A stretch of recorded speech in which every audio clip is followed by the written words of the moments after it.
Yes, ibihe byiza kuri mwe mwese nshuti bakunze mukomeje kudukurikira. Iyi ni One Nation Radio, ijwi rya diaspora nyarwanda. Mudukurikira muciye kuri wa1.radio.org, mukadukurikira kuri YouTube channel yacu One Nation Radio, hanyuma no ku mbuga nkoranyambaga zitandukanye aho tugaragara. Uyu munsi rero nk'ibisanzwe nabwo tugiye kuganira n'umutumirwa twabahitiyemo kuri uyu munsi wa none. Si ubwa mbere tuganire hano kuri One Nation Radio, ariko uyu munsi nanone twongeye kugira amahirwe kugira ngo twongere tuganire. Ni Reverend Pasteur Dr Past.Rutayisire, akaba ari umuyobozi wa paruwasi ya Remera mu itorero Anglikani. Tugiye kuganira kuri uyu munsi wa none. Icyo usabwa no gukomeza kudukurikira, waba utarakora subscribe aho hasi ukayikora, hanyuma ariko n'ibitekerezo byawe niba hari ibyo ufite ukaba wabiduha ngaho hasi muri comments. Nge nitwa Simeon Stizo Muhumuza, dukomeze tubane hano kuri One Nation Radio.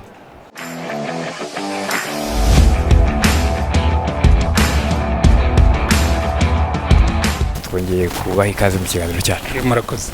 Amakuru yanyu Ni meza. Tariki 29 Gicurasi buri mwaka aba ari isabukuru ya Reverend Pasteur Dr Past.Rutayisire. Nta minsi myinshi ishize n'ubundi isabukuru ibaye, tunabifurije gukomeza kugira isabukuru nziza. Ariko mu gihe mumaze kuri iyi si, nirihe somo rikomeye mumaze kwigira mu buzima bwanyu mubayeho kuri iyi si? Rero nkubwire, sinzi wenda isomo rikomeye mu biki, kuko oya buriya ubuzima ntabwo uyu buvuze muri rusange biragorana cyane kuvuga ngo iri niryo somo rikomeye nize, kuko ubuzima burya bugira ama departments, niko navuga, bigira uduce. Hari ibyo nize mu mibanire y'abantu, hari ibyo nize mu buryo bw'amashuri, hari ibyo nize mu mikorere y'akazi, hari ibyo nize mu bukristo bwanjye, hari ibyo nize nk'umubyeyi, hari ibyo nize nk'umwana, hari ibyo buri kintu cyose cy'ubuzima uba ufitemo amasomo wagiye wiga. Ni nabyo nyambwira abantu, nawe narubunda kubwira ngo duhe ubuhamya bwawe nkawe ni muki, kuko buri kintu cyose gifitemo ubuhamya. Ubwo rero wahitamo icyo ushaka, ariko umbwiye uti isomo wize riruta ayandi mu buzima. Yego. Irya mbere riruta ayandi yewe mvuga kuko ryahinduye ubuzima bwanjye, no gukizwa, kwakira Yesu nk'umucunguzi n'umwami, kuko byahinduye uburyo numva ubuzima, byahinduye uburyo mbona abantu, byahinduye uburyo mbona ibintu byanjye byose bifata umurongo bitewe n'iyo myizerere. Ubwo rero mbihereyeho navuga ngo isomo riruta ayandi nize icy'ubukristo, gukizwa byanyongereye ni ukugira imibanire myiza mizima n'Imana n'abantu. Nicyo kintu burya kiruta ibindi, kuko hari ubwo umuntu akubwira ati isomo nize rikomeye ni ukugira amafaranga, ni ukumenyekana, ni ukugira ibintu, ariko ibyo ngibyo ntabwo bihaza umutima w'umuntu. Naje gusanga igihaza umutima w'umuntu ni ukugira imibanire myiza n'Imana no kugira imibanire myiza n'abandi. Icyo ngicyo niryo somo rinini rutayandi mfite. Yego. Mu Kinyarwanda bavuga ko buriya ababyeyi babyara umuntu akavuka ariko Imana ari ikuze. Uri umukristo bimazemo igihe, ariko n'ubundi nk'ibyo mwatubwiraga mu buzima bwanyu mubayeho kuri iyi si, ni ikihe kintu mwavuga ko Imana yabashoboje mutatekerezaga ko mwari buzishoboze mu buzima bwanyu? Rero reka nkubwire, ngewe mu buzima bwanjye ibyo ntabwo biba mu bintu njyamo agaciro kanini, ngo nicare ngo mvuge ngo ubwo mu ndeba ngo nakoze ibi, ngo nageze kuri ibi, ngo ngewe ibyo mbirekera abandi, ibindi nkabirekera Imana, kuko yo hari umunsi izancira urubanza. Sinzi imyaka iyo maze ndayizi, sinzi iyo nshigaje kumara, nintunguka imbere yayo ubwo izambaza ripoti y'icyo nakoresheje ubuzima bwanjye, izaba inagaragara kuko ibyo nakoze ubwo Bibiliya iratubwira ngo birandikwa. So ubwo izabumbura igitabo cy'imirimo, imbwira uti ariko burya ubuzima bwawe twarabupimye turabugera dusanga bwari fake, ni igihwayihwayi, nta gaciro byari bifite. Naho ku isi kumenya ngo iki nicyo kintu nagezeho numva ntari kugeraho, kuko nta kintu numvaga mfite mvuga ngo iki ni ikintu exceptionnel nakoze, ntacyo njya numva. Oya, ntacyo gihe ureka mubwire uko mbaho. Hari abantu bakunda kwiyitirira ibintu, nk'ubu nkakora hano ndi pasitori, tukubaka urusengero nk'uru, aturumva ati Imana yaramfashije nubaka urusengero. Wubaka urusengero wowe? Uru rusengero rwa miliyoni 600 na ukarwiyitirira, nturebye umubare w'abakristo bitanze n'abandi bantu badufashije, ukaza ngo nageze hano nubaka urusengero. Wowe wubatse urusengero ute? Byitirire, uvuga ngo mfatanije n'abandi twubatse urusengero. Imana imfashije nakoze. Uze reka muhe nk'urugero, ngiye mfite abana, sibyo? Abo nabyaye ku mubiri ni 4, abo nareze, abo twareze na madamu. Urumva nari ntangiye kuvuga ngo abo nareze no kuvuga ngo abo nabyaye. Hariho n'igihe nyamubwira abantu nkawe no kumva nicaye hano ndi umugabo nkavuga ngo nabyaye abana 4. Bazamwite wowe wabyaye abana 4 ute? Wenda madamu wanjye we yabivuga, yaba twise amezi 9, abonse imyaka 2 irenze. Nkicara rero hari umuntu umwe ngo yewe ngo ubungubu ngo nabyaye abana 4. Wababyaye ryari? Wenda icyo wakoze ni ugutera inda, ariko ntabo wabyaye ni nyina. So rero kubikubwira ngo buriya kenshi wenda iyo ni irindi somo nize mu buzima, ikintu cyitwa gucisha make, to be humble.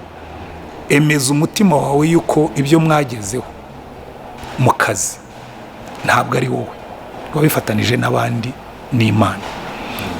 Emeza umutima wawe ko no kwiga, ngiye mfite amadiplome umurundo wayo, diplome ya humanité, mfite bachelors ya université, mfite licence ya Université Nationale du Rwanda, mfite masters yindi, mfite doctor. Ukaza rero ukabwira abantu ngo ugiye buriya ngo nize doctora ngo nyire gute. Abandi se batayize nuko batabishakaga. Ni umugisha, ni favor. Yewe uko ngenda nkura nkasubiza amaso inyuma, rimwe mu masomo ngenda niga nibwira yuko ubwo Imana imfashije ryanafata bikankundira rigafata, ni ukutagira ikintu niyitirira. Rwose byankundira singira ikintu niyitirira, nkajya numva yuko Imana yonyine, wenda n'ibyo nakora nkabigeraho ndi jyenyine, ko nshobora kwandika igitabo ndi jyenyine naranabyanditse, nkajya mvuga ngo mfashijwe n'Imana nanditse igitabo. Ko nabyo bisaba gusenga, bisaba imbaraga, Imana itaziguhaye ntiwabigeraho. Nize amashuri, mbona ayo madiplome navugaga, ariko n'Imana yari imfashije. Ko hari abandi twiganye batagize ayo mahirwe, hari abandi twiganye bari n'abahanga bapfa batanabigezeho. Imana uri uko umuntu agenda akura akagenda arushaho gucaho, ukabona umuntu agenda yidunda nk'idendo. Nyamara ushatse wagenda buhoro, kubera ko isi ntuyiremerera. Iryo n'andi masomo umuntu agenda yiga, cyane cyane iyo ugendana n'Imana. Mu masomo nababajije munyemerere dusoreze kuri iri ngiri. Hashize imyaka 26 Jenoside yakorewe Abatutsi ibaye mu Rwanda. Mu biganiro bitandukanye abantu babazi n'ubundi bagiye babona muri kubitanga, ibiganiro biba bitanga amasomo yo kwerekana icyiza cy'ubumwe n'ubwiyunge n'ibindi bitandukanye. Ariko by'umwihariko kuri mwebwe, nirihe somo Jenoside yakorewe Abatutsi yabasigiye? Buriya kuri jyewe Jenoside yakorewe Abatutsi, njya mbibwira n'abantu, niryo shuri rikomeye nize mu buzima. Icyambere, Jenoside yakorewe Abatutsi yanyeretse how far, kure kungana iki umwana w'umuntu ashobora kugera agira nabi. Kuko jyewe uretse ko nari ndi ninahangaha bayitegura, nari ndino bayigerageza, nari ndino ndi na mukuru ngenda mu gihugu cyose, noneho inakorwa nari ndino. Noneho ngira n'umugisha, niko nabyita, no kuyishakira ibisubizo, gushakira ibisubizo ingaruka zayo. Nari ndino ndi na active muri byo, nk'umupastori, nk'umuvugabutumwa, ariko nk'umukomiseri muri komisiyo y'ubumwe n'ubwiyunge. Inkuru nagiye numva, ibintu abantu bakoreye abandi, ugererana ukavuga rero se nk'umuntu how far, donc niho ugera ukumva uburyo depravity, ubugome, ububi bw'umwana w'umuntu bushobora kugira. Kwicara ukumva umunyarwanda ubundi mu Rwanda kuva basogokuru na basogokuruza babaho, nta munyarwanda wigeze arya undi, ntabwo twigeze tugira cannibalism mu muco wacu. Ariko muri genocide umuntu yaduhaye ubuhamya hano za Bugesera, tubwira ukuntu bicaga abantu bakabasatura ibituza bakabakuramo imitima bakayotsa bakayirya burusheti. Twese ko umuntu ashobora ate kugera ahangaha. Iriya za Rusumo muri Kirehe y'umunsi district, abantu baragiye bakica abantu, amaraso bakayashyira mu muvure, bakazana ibyansi bakanywa amaraso. Twese ati uyu mwuka wavuye hehe? Noneho ntasubira inyuma nkibuka ibyo biri bivuga, akavuga ngo umutima w'umuntu urashukana kuruta ibintu byose kandi ntibizere gukira. Bikubwira ngo iryo ni isomo rimwe nizere yo kuvuga ngo umuntu ntaza aho ashobora kugarukira mu bugome. Hari igihe twibwira ko turi beza, kuko njyewe nagiye nanakorana n'abantu bafunze nka biriya bintu mwabikoze kuko byagenze bite, mugerageze kubinyumvisha ukuntu byagenze. Harimo n'urukundo, njyewe nta mujinya nifite. Ntabwo ati nanjye sinzi uko byaje, ubundi rwose ndi umuntu mwiza muri kamere yanjye, ariko ukuntu biriya bintu byaje nkageza ahantu nkora ibi ngibi ntabwo mbyumva. Icyo ni kimwe. Hari inyamaswa dutunga muri twebwe benshi mudatinyuka kureba, ariko buriya mu mutima wawe no mu mutima wanjye harimo ishyamba ripfunukamo inyamaswa, ukibaza izi nyamaswa zabagamo. Ubu mu mutima wanjye hashobora kubamo inyamaswa yarya umuntu. Uwo mutima wanjye harimo inyamaswa ishobora kwica umugore, nkabanza nkamufata ku ngufu, narangiza nkamujomba igisongo. Ibyo ni ibintu byabaye. Nahigiye isomo rikomeye. Isomo rya kabiri, nigiye muri genocide nanjye niyizeho how selfish, ukuntu umuntu ashobora kwireba. Twahungiye mu nkambi, mbona ukuntu umuntu ashobora kwicara akirebaho ntarebe ku bandi, umugabo akarya umugore areba, n'abana bareba. Uzi ko buriya hari ibintu biba bisanzwe ibi ari utuntu tw'amanjwe, umunyu, korogate, isabune. Ariko iyo mugeze mu bihe nk'ibyo ngibyo, umunyu wabaye umunyu, ukabona umugabo afite akunyu yagasabye nk'ahantu, akagashyira mu kantu k'agapapuro. Uzi kwa kundi abanyarwanda tuzinga agapapuro kakamera nka kone, ugashyiramo umunyu cyangwa n'utundi tuntu dukeya. Akaza ati ariko rero murabizi ati buriya agiye kugira ngo ndye ibiryo bitarimo umunyu bijya bingora, mu byihanganire. Akaminjira ku isahani akarya impungure zirimo umunyu n'utuntu tw'udushyimbo twaryaga, ntahe n'umugore n'abana barese. Isabune, ukabona umuntu w'umugabo nkanjye aratwara isabune mu mufuka akajya yikaraho abandi batareba, na korogate n'utundi nk'utu. Iyo amagara aterewe hejuru, icyo gihe ndibuka nabwiye umugore wanjye ngo ni amagara yaterewe hejuru, buri muntu arimo arasamaye, nigiye ngiye gufasha abandi gusamaye abandi, kuko ni isomo rikomeye cyane. Icya gatatu ni ikintu bisaba kugira ngo usane igihugu cyasenyutse nk'iki cyacu. Buriya wenda abari hanze n'abandi bari biyicariye iyo ngiyo, ntabwo bazi amajoro twaraye, ntabwo bazi amanywa twiriwe tutariye. Iyo mvuze twi, ni abanyarwanda bose bari muri iki gihugu. Abantu twese twari bakuru nyuma ya 94, n'umuturage wo mu cyaro, buri muntu wese paid the price, yatanze ikiguzi. Ahubwo bijya bimbabaza numva abantu bicaye hanze bavuga ngo mu Rwanda ntacyo bakoze, mu Rwanda ntacyo bakora. Nkabona ariko if you knew, kugira ngo iki gihugu cyongere kigaruke mu mwanya, buri muntu wese hari ikintu yakoze. So byanyeretse yuko iyo abantu bafatanije. Nirindi somo by the way, nshatse nakwandika n'igitabo cy'amasomo, kuko cyo nizi ibintu byinshi kuri jewe, ku bandi, ku gihugu, ku bantu, bituma byatumye nkuranya mwira abantu jewe n'ibintu byo kubabarira, n'ibintu byo gutinyuka kubwira abantu bakwiciye abantu.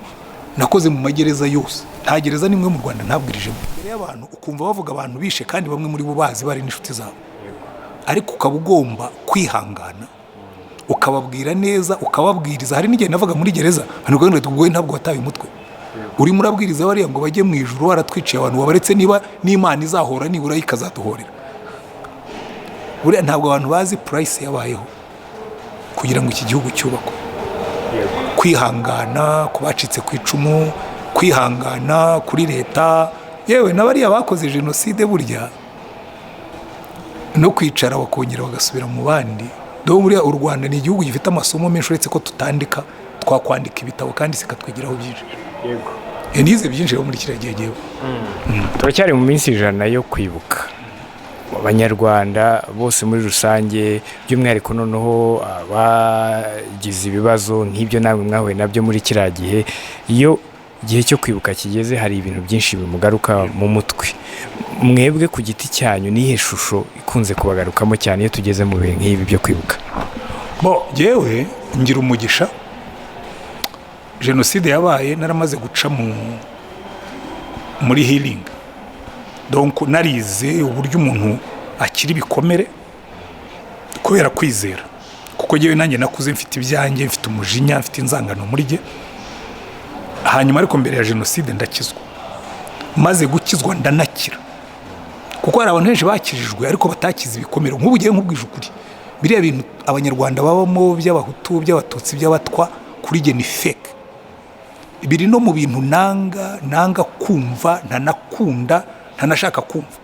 Njya mbwira abantu nkabwira nti hari ikigirwamana abanyarwanda bafite. Twigeze kujya muri Egiputa, bafite ikintu cyitwa Sphinx. Ku ruhande rumwe gifite umutwe w'umugore, ku rundi gifite umutwe w'umugabo, Sphinx ya Tebe. Nkabwira abantu nabonye ikigirwamana abanyarwanda bafite.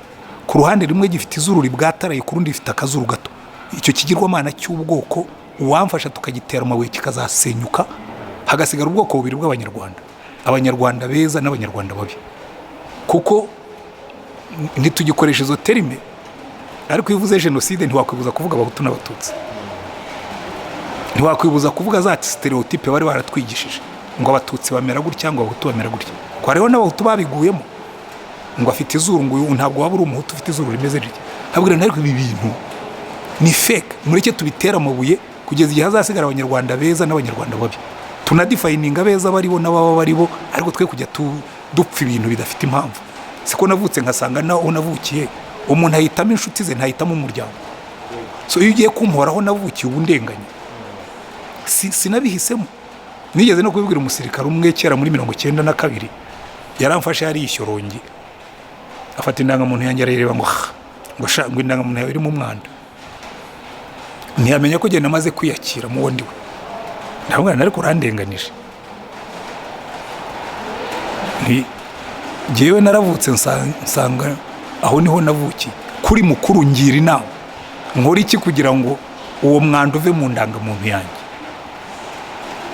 Ntiburiye Imana ingisha inama ikambaza, mba narayibwikanshyiraho indangamuntu yanjye itazabamo umwanda, ariko aho nisanze niho ndi, so ngaho ngira inama mbigenze. Biramukubita ngira ngo ntiyaramenyera abantu batinyuka kumuhangara. Arandeba ngo urumurokoresha nti ngaho nikigende kandi mujye mudusengera. So urumva hari ibintu bimwe na bimwe nk'ibyo ngibyo. Iyo rero turimo kwibuka, ngewe nagize umugisha, ntabwo njya nibuka ubugome bw'abantu, ntabwo njya nibuka bene nk'ibyo ko nari narabikize. Ngewe nibuka inshuti zanjye. Iteka ryose iyo tugiye kwibuka bakavuga ngo dufate umunota wo kwibuka, ndahaguruka nkagerageza kwibuka abantu b'inshuti zanjye bose, kugerageza kwibuka abantu b'umuryango wanjye bose batwaye na jenoside. Nanjye nkavuga ni n'abandi banyarwanda bose ari abishwe na jenoside, ari n'abapfuye. Urumva nk'umusirikare wapfuye yitanga ngo uhagarike jenoside, ntabwo tumwibuka nk'uwatwaye na jenoside, ariko ubundi yitaba hari abantu batari gupfa no muri abo basirikare, ntabwo bari gupfa. So ibyo ngerageza kwibuka u Rwanda n'umuruho rwatewe na jenoside, kuko aho ngaho niho ubuzima bwanjye buhindukira. Ntabwo bya bintu bya selfishness byo gutara umujinya ngo oya, ngerageza kwibuka, nkibuka aho twabaye, nkibuka aho twavuye, ashima Imana. Daheri abajya banyumva ntanga n'ibiganiro mu gihe cyo kwibuka barabizi neza, nkunze kubanza nkashima Imana, kuko niyo yatumye tugera aho tugera. Namba 2, ashima abasirikare bitanze n'abandi bose bitanze kugira ngo jenoside ihagarare n'ingaruka zayo tuzivemo. Noneho nkabona kwibuka, kuko icyo ni ikintu ngewe kwibuka mbigira positive, aho kwibuka negatively ngo mbekenya amenyo nkurura agahinda. Oya, ngewe nibuka positively, nkibuka yuko hari ibihombo twagize, ariko nkibuka ko hari n'inyungu twakuyemo. Pastor, uyu munsi wa none namwe wenda mujya mubibona mu biganiro mukora ahantu hatandukanye, wenda n'ababaza ibibazo, ariko hari abantu batarabasha kwiyakira ngo babashe kubabarira abantu babahemukiye. Hari umuntu wakwiciye umubyeyi wawe, papa wawe, yego, wabashije gute kubasha kubabarira umuntu wakwiciye papa wawe, umubona mwica wowe ukamubabarira? buriya mu bintu byangoye naryo ni irindi somo nize mu gukizwa. Mu bintu byangoye bikangora pe ni ukurekura urwango nari mfitiye abantu banyiciye umubyeyi. Ariko urwo rwango urwo rwari rwaragiye rukurana nanjye, kuko 6 bishe data, 7 batwirukana mu ishuri, 8 banyirukana mu kazi. Urumva jewe nakuze ngenda nkomereka, donc ngenda umujinya n'urwango rwanjye bigenda bimera amashami. Hanyuma 84 ndakizwa. Maze gukizwa ngira umugisha hamwe no gukizwa, nza gukira niga uko umuntu akira ibikomere. Kuko buriya iyo utararekura umujinya wawe, iyo ukijijwe, reka noneho mvugiye nk'umurokore, kuko nicyo cyankijije igihe. Buriya Bibiliya yo itwigisha gukunda, tugakunda n'abanzi bacu. Jewe naho nahindukiye, kuko hari umunsi nasomye Bibiliya nsanga ndi muri contradiction. Ubundi mu bwiza ukuri, hari niyo mbivuga abantu bamwe bagashishirwa bakazana urumeza, ahubwo ntige nangaga Abahutu, nkifuza yuko banapfa, kuko nanjye nari mfite uwo mujinya. Ariko yari mbere yuko mukizwa, yuko nkizwa. Ariko hari umunsi Imana yanyihereranye, ndimo gusoma Bibiliya, mbona Yesu ajya ku musaraba, bamumanitse afite ikamba ry'amahwa ku mutwe ni sumari mu biganza, umubiri wose bawukubise. Aravuga ngo data ubabarire ko batazi ibyo gukora. Oya Yesu, tubyumve kimwe, narahiriye kuzagukurikira muri byose, ariko muri bino ubabarira utabantu bakumanitse ku musaraba. Ariko byahise bimfata, nsubira muri Bibiliya, mera ku isezerano rya kera, nsanga it's consistent. Imana idusaba gukunda, tugakunda n'abaduhemukiye, ndetse tukabasabira umugisha. Umunsi nemeye gukora ibyo ngibyo, narakize, ndetse byajya bigaruka nkongera nkakira, byagaruka nkongera nkasubira inyuma nkavuga ntoya ibi ngibi sindi bubyemere ko biguma muri jye kugeza igihe byakize rwose. Ngiye nshobora kubitangaho ubuhamya nkavuga ni jyewe. Ibyo mvuga mushobora kwibwira ngo ni ibintu, ngo hari n'abajya babimbwira mu biganiro, cyane cyane iyo nagiye hanze iyo ngiye, gahinga urumva ngo uriya mu pastori ngo ni umuntu w'inkomamashyi, ngo abagerageza kwigira mwiza, ngo yikundishe kuri regime ngo y'u Rwanda. Ntawunzi, kuko nta muntu uzi umutima wanjye. Ariko icyo nakubwira, Antoine, nuzumva mvuga ikintu nuko mba nyemera. Ushatse no kunkosora wanyereka ko nibeshye. Hari abantu bakritika bati leta y'u Rwanda ifite ibyo ikora bibi n'ibigize. Ubu ni ninde wakubwiye kugizwe n'abamarayika? Kizwe n'abantu. Kizwe n'abantu bashobora gukora amakosa, bashobora kwibeshya kuri ibi, bashobora kwibeshya kuri biriya, ariko shima ibyiza ukosora ibibi. Jewe iyo niyo ntuza yanjye, filozofi yanjye y'ubuzima. Ntabwo njya nidereza leta, nta nubwo njya nyidemoniza. Ubona nicyo kibazo abantu bagira. Bamwe bayigira murumuna w'Imana, abandi bakayigira murumuna wa Satani. Oya, jewe ni leta igizwe n'abantu bashobora kubona nabi, bashobora kwibeshya, bashobora kugira ibyo batabonye, ariko nkemera ibyiza bakoze. Aho rero hari igihe ubwira abantu uti jewe ntabwo nangana, ntabwo ngira gute, bati uriya arimo kwiyamamatsa ngo bamubone neza. Ariko rero nkubwire jewe amashyi y'abantu ntamfataho. Icyo kuri nanjye, kuri jewe ni nacyo gifite umumaro. Niyo wambwira utantwane turagushyira hariya tukwice, nabwira ntacyo, urabutaye igihe. Maze imyaka 62 ku isi, n'ubundi icyo nshigaje ni ugupfa. Ibindi byose narabibonye. So umbwiye ngo uranyica, nabwira nta kibazo, unyica ariko mfe ntafitanye urubanza n'Imana, kuko nunyica nkatunguka imbere yayo nta rubanza iri buncire. Ariko ni inkora ibi bibi, ushobora kundeka nkabaho, ariko nazatunguka imbere yayo ikancira urubanza. Byoroshye gutyo. Umuntu wakwiciye umubyeyi mwarabonanye? Marerezo mano ntabwo twabonanye, kubera yuko yapfuye muri iyi ntambara yo guhagarika jenoside, yapfuye muri icyo gihe.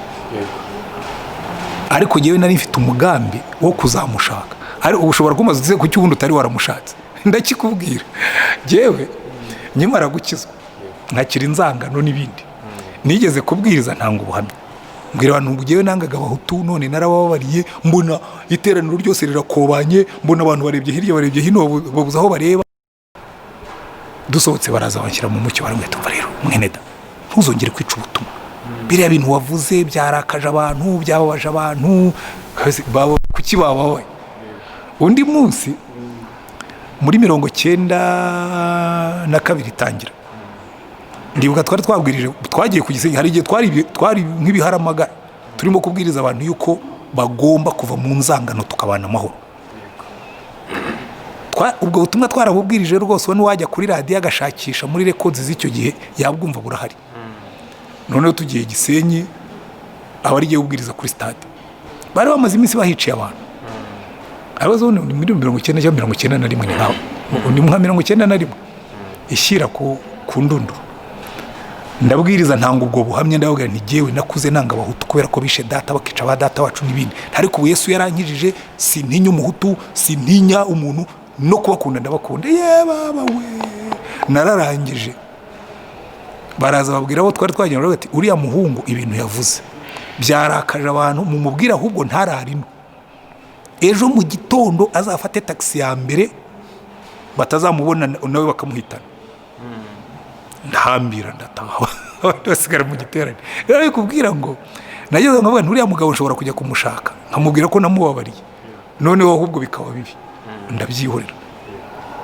Ariko umwana we twariyunze tuba inshuti. Nigeze kwigisha ahantu, umwana waraza arambwira ati rwose nakumvise wigisha, numva ugomba kuba uri uwacu. Nawe Soninde aramubwira nawe rwose wabyumvise neza, n'uwo nguwo ni n'uwo navugaga. Turi inshuti. Muravugana gusa turi inshuti, turaganira, kaza nkamusengera, kuko yewe ibyo mvuga nibyo nemera. Ntabwo ari bya bindi by'ibipapirano ngo umuntu ngo aragerageza kuba politically correct. Ubundi mu bantu batari politically correct nanjye mbamo.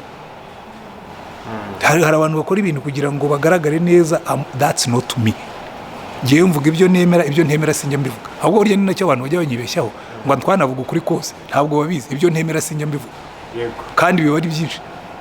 Hari ibintu ntemera, ariko yewe iyo mbona ibyo ngiye gusakuza gusa, hari abantu bajya hariya bagasakuza. Uriya aravuga nk'inyombye, biriya ntacyo biri bumare, ntacyo biri bugereho, ntacyo biri bwungure, ntacyo biri bwubake. Icyo sinjya mbijyamo. Hari abantu rero bo batarabasha gutera intambwe nk'iyo, urumva ntabwo ari urugendo ruba rworoshye kuri buri bantu. N'icyo batekerezaho batarabasha kubabarira abantu babiciye muri jenoside yakorewe Abatutsi. Reka nkubwire, nuzumva umuntu ukubwira ngo kubabarira biroroshye, nuko atigeze ababarira. Jewe umuntu ambwira ati kubabarira byarananiye, ndabwira rwose ndakumva pe, kuko ntabwo byoroshye. Urumva jewe nubwo mvuga ngo bishe data, nta nubwo by the way nkubwira ikintu, ubu sinjya nibara mu bacitse ku 10 nubwo naricitse. Kubera iki?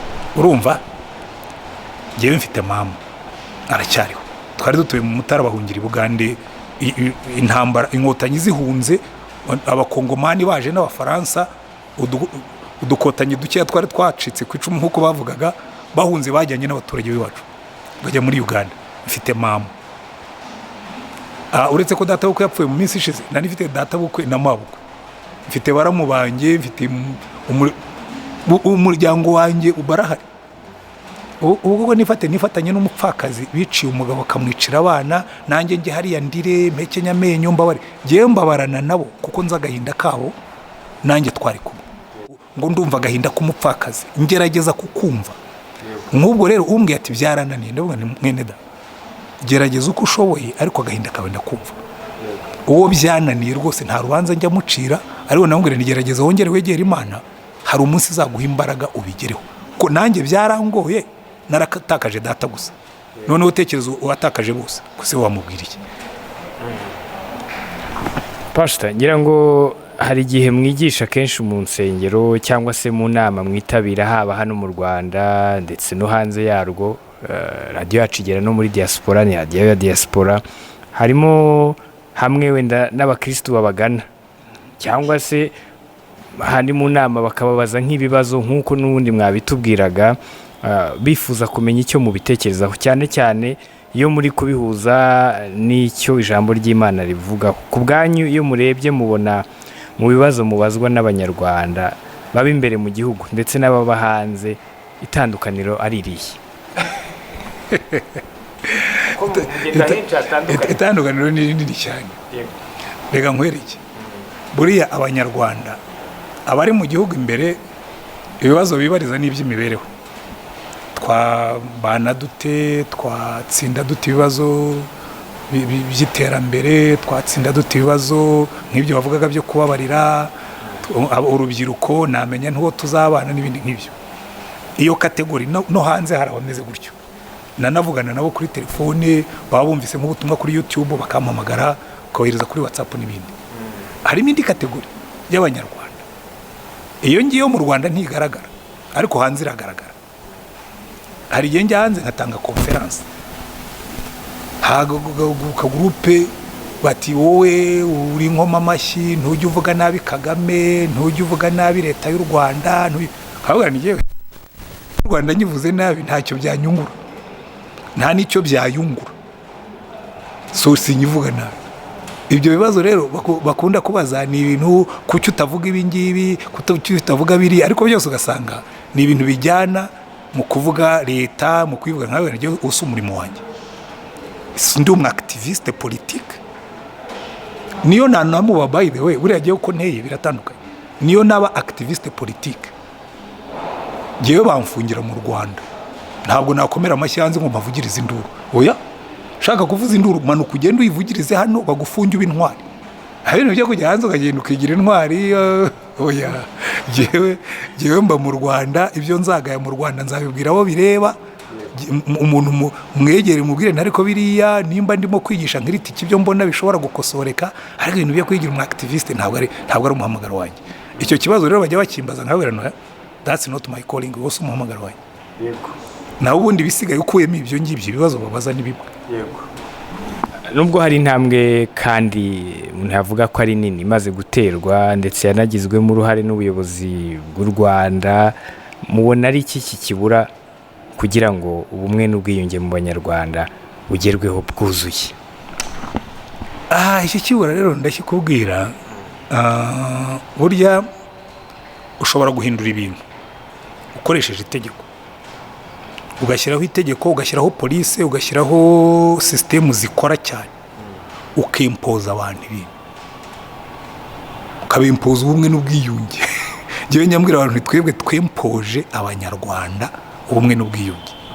Hariho bamwe batabyemera, nibyo uzumva ngaruje no kuri ibyo bakritika, nibyo uzumva bakubwira ngo mu Rwanda ngo nta bwisanzura abantu bafite. Igihe ndabizi, njya mbibwira n'abantu kuko ngiye nabaye muri komisiyo y'ubumwe n'ubwiyunge, hari ubwisanzure twagabanije tubigambiriye kubw'inyungu z'abanyarwanda. Ubwisanzure bwo kuza ukavuga ibyo ushaka byose bishobora gusenya ubumwe bwacu twarabufunze. Hari ibintu utemerewe kuvuga, hari ibintu utemerewe gukora. Ibyo rwose ngewe nta n'isoni ngira. By the way, wenda abazabyumva bazavuga ati ntiwumva bya bindi twavugaga, tarimo aragerageza kuba politika ari correct. Reka nkwereke mwe nk'urugero, ntubona nka biriya bintu byo guhana ingengabitekerezo ya jenoside. Abantu benshi baravuga ngo ni politike Kagame yashyizeho ngo kugira ngo atagira opposition politique. Nshobora kukubwira ntabeshye, nta ruhare na rutoya habe na gatonyanga Kagame yigeze agira mu gushyiraho ririya tegeko. Ririya tegeko ryavuye muri komisiyo y'ubumwe n'ubwiyunge n'ayandi makomisiyo. Turimo kwiga politike yo kunga abanyarwanda, tuvuga ngo no, niba abanyarwanda bagiye kuza, reka tugabanye abashobora kuza kongeramo umuriro watuma twongera tugasandara. Dushyiraho amategeko ari very constraining rwose, nanjye ndabyemera ari amategeko. Hari ibintu abuza, ariko hari n'abazungu nyambibwira iyo bazanye izo yereyere, abana reka twumvikane. Mu Budage bashyizeho itegeko ribuza ikintu cyose cya negation ya Holocaust. Buriya birahanwa n'amategeko mu Budage. Uzanye ibintu bihakana Holocaust urahanwa. Uzanye ideology y'ikinazi bakayikubonana birahanishwa, birahanwa. Kandi icyo ni igihugu cyateye imbere. Natwe twashyizeho ayacu mategeko abuza abanyarwanda amacakubiri. None rero kubera ko abantu babonye icyo barega bati ni ibintu bya Kagame byo kugira ngo bagire gute, ahubwo ni nyamara biriya bintu byakozwe n'inzego zitandukanye zihujijwe jibuze icyerekezo. Kubera iki? Njye mbikunda gukoresha icyo gihe nk'abandi, iyo umuntu yavunitse ukuguru abaganga bakora iki? ikintu cya mbere bakora ukuguru baragufata bakagishyira mu kintu cy'igisima, niko abanyarwanda bagita ngo bamushyizeho sima, ukamushyira mu kintu cy'igisima ukamwimobiriza, igufwa ukaribuza kunyeganyega kugeza igihe rizasubirana. Natwe u Rwanda twarushyize mu gisima kuko rwari rwarasandaye, turushyira mu gisima ngo urubanze rwiyubake.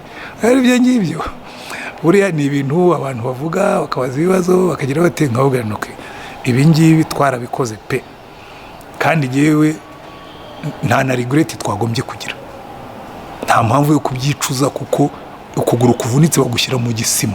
Umuzungu mwegeze kumaza ngo se muzagikuraho ryari, ntisimbizi nituzabona igufwa ryakize tuzi. Impamvu rero mvuga gutyo nuko icyo gisima twagishyizeho ariko igufwa ritinda gukira. Duhurugira gutyo kumva umuntu afite ingengabitekerezo ya jenoside, mwebwe ndetse muri ijwi rya diaspora hanzeho rwose igufwa ryanze no gukira burundu. Abantu bari mu bintu by'amacakubiri, abanyarwanda banze ubunyarwanda bwarabananiye, bari mu bintu by'amacakubiri. Twebwe rero bari mu gihugu imbere twavuga ngo ubwo kiriya kigihari turagumishaho igisima. Tuzagikuraho ryari? Umunsi tuzabona abanyarwanda icyo gisima kitagikenewe kiveho. Ubwo iki kibura rero ni iki kugira ngo iki kibura nicyo nendaga kukubwira, ni imyumvire y'abanyarwanda kubyumva kimwe, bakumva yuko ubunyarwanda busumba ubuhutu n'ubututsi. Icya kabiri bakumva yuko kubaka uyu munsi n'ejo hazaza kw'abana bacu biruta guhora ducukumbura ibitaragenze neza ejo. Kuko uricara ukumva abantu bavuga ngo natwe twarapfushije, habona rwose mugiye kuringaniza impfu, unose ngo bibamarire iki? Ibyo ngibyo ibyo twirengagije ni byinshi, kandi iteka ryose mu buzima hari ibyo ugomba kwirengagiza kugira ngo wubake ejo hazaza. Icyo ngicyo rwose cyo nicyo ikibuze ngo ubumwe n'ubwiyunge bw'abanyarwanda bwuzure ni guhinduka kw'imyumvire, ibiri mu mutima bigahura n'ibiri hanze. Icyo rero no mu gihugu imbere biracyahari, kuko hari abantu mbona bakibona mu bututsi, hari abandi bakibona mu buhutu, hari n'abatwa bakibona mu butwa. Ubu harimo bamwe bashobora kuntera amabuye ngo nakoresheje imvugo twakuyeho, ariko niba bakibyibonamo ibyo mvuga mbifitiye gihamya nshobora no kubibereka. Niki rero mwabwira abantu badukurikiye muri kano kanya bari hirya no hino bagifite intege nke mu kwakira amateka y'ibyabaye mu Rwanda ndetse no gutera intambwe y'ubumwe n'ubwiyunge abanyarwanda barimo iganisha igihugu cy'u Rwanda cyacu aheza? Icyo nababwira ni iki ngiki: gukunda igihugu kuruta uko wikunda, gukunda ejo hazaza kuruta uko utsimbarara kuri ejo hahise. Kuko hari romoruke dufite, romoruke tuza dukurura inyuma yacu, nkaza Rutayisire mfite romoruke nakuye muri za 50 izo muri 60 cyo muri 73 narapakiye romoruke yanjye kuzura, noneho nkagenda nsaranganya n'abana banjye n'abuzukuru. Ugasanga umuntu arimo arigisha umwana we inzangano uwo mwana atigeze amenya, noneho ukica the future on the altar of the past. So ugasenya ejo hazaza h'igihugu ushingiye kuri ejo hahise hatari nagufitiye n'umumaro. Wewe nibwira ko ziriya nzangana abantu bakwiza, ugasanga umuntu reka nkwereke, hariho nk'abana bavukiye hanze rwose n'ibi bya jenoside ntabyaze, ariko uyu ni umubyeyi wenda yacitse ku icumu aragaburira umwana we urwo rwango ngo bariya ngo baratwiciye bagize ati no, wigaburira umwana wawe ibyo ngibyo ntacyo bizamumarira. Undi ugasanga ngo ni umuhutu ngo yarahunze, ngo yahunze leta y'u Rwanda, ngo yahunze ngo bari bagiye kumwica, kandi nta n'uwari ugiye kumwica, byanabaye ari hanze, ariko umwana we akamutekeramo ibyo bintu. Ubushatse wamaze rwose urimo urubaka igiki? Urwangano rurasenya ntirwubaka. Icyo nicyo nabwira abantu bose. Reka dutekereze positively, dutekereze kubaka ibintu bizima. Ngewe abana banjye ibyo narabibarinze, tujya tunicara tukabiganiraho, tukabidebatinga, tukabisubiramo kuko bamaze kuba bakuru. Ntabwo nshaka ko umwana wanjye azamfasha gutwara romoruke of my past. Romoruke y'amateka yanjye ni yanjye, nibo nibiremera yabo.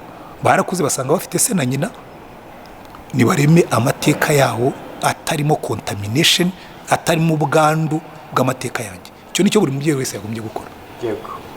Murutse kuvuga ko mu myaka 3 iri imbere muramugiye mu kiruhuko kizabukuru, ariko ntago byagarutsweho kimwe ku mbuga nkoranyambaga, ngira ngo mwarabibonye, ariko hariya ni kimwe ashaka kuvuga kujya wenda badukurikiye babisobanukirwe neza. Ntabwo nzi icyo abantu batumvisemo. Twebwe mu itorero Anglikani iyo umupastori agejeje ku myaka 65 ajya mu kiruhuko kizabukuru. Umunsi wakoze anniversaire ya 65 following day ubu uri retired. Hari ikindi zinongeraho? bivuze ko utakongera kubwiriza mu rusengero? Oya, biratandukanye. Nshobora kubwiriza mu rusengero ariko ntayobora urusengero. Icyo nzavamo ni ukuyobora urusengero, ariko kubwiriza byo n'umunsi napfuye nzabwiriza. Ntabwo tubikwifuriza. Hanyuma oya, reka kubwira ibyo ngibyo rero hari abantu bishuka gupfa ko nzapfa naranabyakiriye, so ibyo ntibintera ubwoba, kuko none se utanyifurije gupfa n'ubundi niyo wabinyifuriza sinapfa. Kuba ndi hose uko wabuza bifuza kumva, ariko niyo wabinyifuriza sinapfa, ariko kutabinyifuriza ntibibuza yuko nzapfa. Donc niyo mwanyifuriza kurama nkabaho iteka ryose, hari umunsi nzapfa. So ibyo narabyakiriye, ni irindi somo umuntu yiga mu buzima. Ngiye rero nzajya mbwiriza ariko nta wuntuma, nzajya mbwiriza nta musenyero untegeka, nzajya mbwiriza nsigaye ntegekwa na Yesu wenyine muri ubwo buzima. By the way, mbitegereje nezerewe cyane. Niba hari ikintu kizanezeza ni ukuzabyuka mu gitondo nkarambura amaboko avuga ngo Yesu, ubu ngubu gutegekwa no gutumwa birarangiye, nsigaranye nawe wenyine n'uzajya untegeka. Reka tugushimire cyane, kandi by'umwihariko ko ukomeza kuduha umwanya wawe tukabasha kuganira. Ariko mbere yo gusoza, gira gwenda hari ubutumwa mwaha abantu bari bakurikiye kino kiganiro? Ubutumwa n'abantu bari bakurikiye iki kiganiro ngira ngo ni incamake y'ibyo twaganiriyeho. Nababwira ngo icya mbere, ubuzima bwawe ntukabupfusha ubusa. Buri kintu cyose unyuramo, buri muntu wese muhura, ujye umwigiraho kandi umwigireho ugamije guhinduka mwiza. Nyambwira abantu nk'abana buriya jenoside nabonye uburyo ari mbi inyigisha kuba mwiza, kuko burya kwibuka ikintu cya mbere bigufasha kuba mwiza. Ukavuga ngo biriya narabibonye, nabonye ingaruka z'inzangano, nabonye ingaruka za politike mbi, never again. Biriya Imana idufashe ntibizongere. So buri kintu cyose uhura nacyo ujye ukigiraho. Icya kabiri, isomo rikomeye riruta ayandi yose mu buzima, ukunda Imana n'umutima wose n'ubwenge bwose n'imbaraga zose, ukunde mugenzi wawe nkawe ubwawe. Hanyuma icya gatatu, nk'Abanyarwanda tuve mu bintu by'imburamumaro, tuve mu macakubiri, tuve mu mvugo zo gusebanya, zitubaka igihugu. Twubaka igihugu abana bacu bazabamo, kuko tuzakivamo tugisigira abana bacu. Buri munyarwanda wese unyumva namubwira ngo ujye wibuka ko buri jambo uvuga ni imbuto urimo kubiba mu butaka bw'umutima w'abana bacu. Nubibamo urwango nirwo uzasarura, nubibamo urukundo nirwo tuzasarura. Iyo ni nayo message yanjye ya nyuma.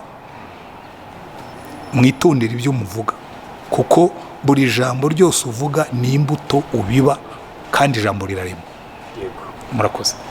Murakoze namwe. Ubwo reka bari nako mbwira bari badukurikiye ko yari wo musozo w'ikiganiro twagiranaga na Reverend Pasteur Dr Antoine Rutayisire, akaba ari umuyobozi wa paruwasi ya Remera mu itorero Anglikani. Ubwo turizera ko n'ubutaha nitwongera kubakenera muzatwemerera. Murakoze cyane. Abongereza baravuga ngo come again. Rwose mufite ikaze, muzagaruke. Murakoze. Kandi suhuze nabo bumva bose. Mbifuriza amahoro n'amahirwe atangwa n'Imana. Murakoze.